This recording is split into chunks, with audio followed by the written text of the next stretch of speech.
Senhor é salvação, construiu a união. O Senhor é salvação,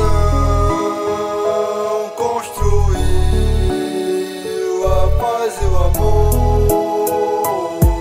Papel, caneta na mão, essa é a minha missão, mostrando pro meu mundo que Deus é a salvação. E o crime não compensa e nunca compensou. Caminho é a igreja, casa do meu Salvador. Na casa do Senhor tem o que não encontrou. Vai pra casa de Deus, onde se encontra o amor. Se o mundo te abandona, Ele te ajudará. É só crer em Deus que nada te faltará. A única arma poderosa que você anda na mão é a Bíblia Sagrada, que se constrói a união. Essa sim é poderosa, verdadeira pros irmãos.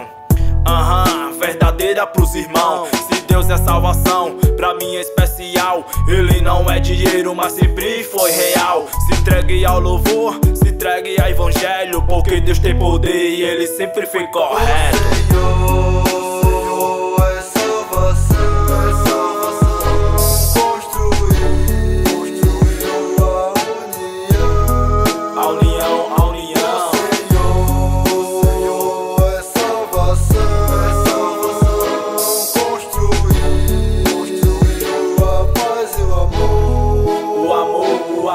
Minha grande vitória vem de Jesus Cristo, porque Ele é verdade, só nele que acredito. Aqui embaixo na terra é muita ilusão, muitos se converteram pra ficar com cristão. O rap é a verdade, já passei pros mano meu, e a maior verdade se encontra em nosso Deus. Essa é a minha mensagem que eu passo pra vocês, que nosso Senhor do céu é nosso Pai, nosso Rei.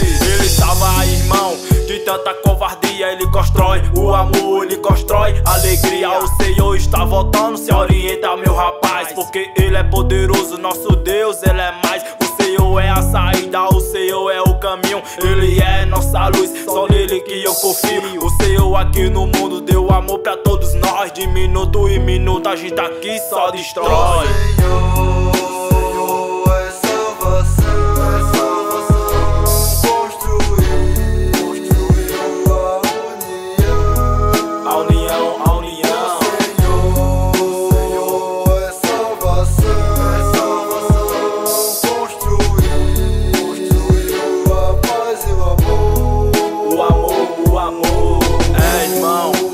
Fala que crê em Jesus Cristo, mas não cumpre o que Ele manda fazer aqui na terra, que é formar a união, o amor para poder construir a paz. Mas da forma que você é, Ele nunca vai te esquecer. O nosso Pai do céu sempre vai salvar de toda crueldade, maldição e traição. Amém.